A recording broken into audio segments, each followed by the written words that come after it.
한 주간 사건 사고를 알아보는 현장 출동 365일입니다. 한 주간에 일어난 사건 통계입니다.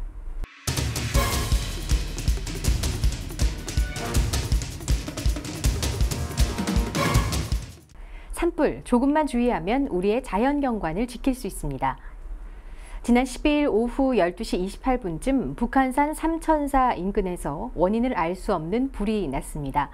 이 사고로 인명피해는 없었고 주변 나무와 나뭇가지 등 일부가 불에 탔는데요. 산불은 입산자의 부주의로 가장 많이 발생합니다. 하지만 몇 가지 안전수칙만 지킨다면 예방할 수 있습니다.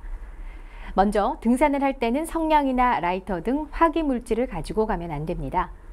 야영 등 야외에서 취사를 하거나 흡연을 할 때는 지정된 장소에서만 해야 하고 불씨가 남아있지 않게 조심해야 합니다. 또 산림과 가까운 곳에서는 논밭두렁이나 쓰레기를 태우지 말아야겠죠. 갑자기 귀에서 벌 소리가 들리면 빠르게 달려야 할까요? 지난 15일 오전 10시 18분경 구급대원이 관악구 봉천동 주택가에 있는 말벌집을 제거했습니다.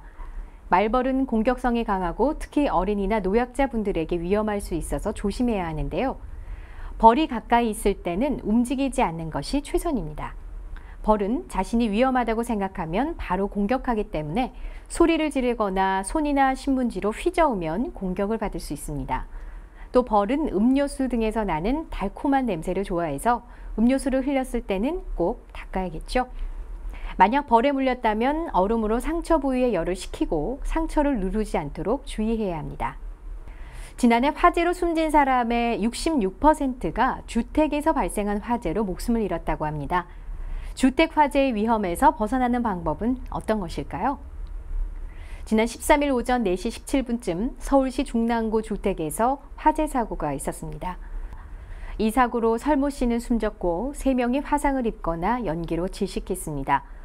경찰과 소방당국은 목격자의 말을 토대로 정확한 사고 원인을 조사하고 있습니다. 화재로부터 안전하기 위해서 몇 가지 알아야 할 수칙이 있는데요. 먼저 전기기구가 제대로 작동하지 않거나 이상한 냄새가 나면 즉시 전기를 차단하고 전기 코드가 끊어지거나 피복이 벗겨진 것은 교체합니다. 사용하지 않는 전기기구의 코드는 뽑아야 하고 가스레인지로 요리를 할 때는 주방을 비우면 안 됩니다. 또 어린이의 손이 닿거나 쉽게 사용 가능한 곳에 라이터나 성냥을 두지 않아야 합니다.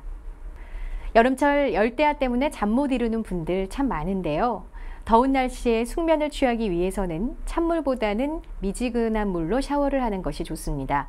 또 취침 시간은 일정하게 하고 낮잠은 오래 자지 않아야 하는데요. 심한 운동보다는 가벼운 운동을 하고 커피나 홍차 등 카페인이 들어있는 음료나 술, 담배 등을 피해야 합니다. 또 잠을 자지 못해 자야 한다는 강박관념을 버리고 간단한 일이나 독서를 하는 것도 숙면에 도움이 됩니다. 그럼 이번 한 주도 안전하고 건강하게 보내세요. 현장 출동 365일 여기서 마치겠습니다.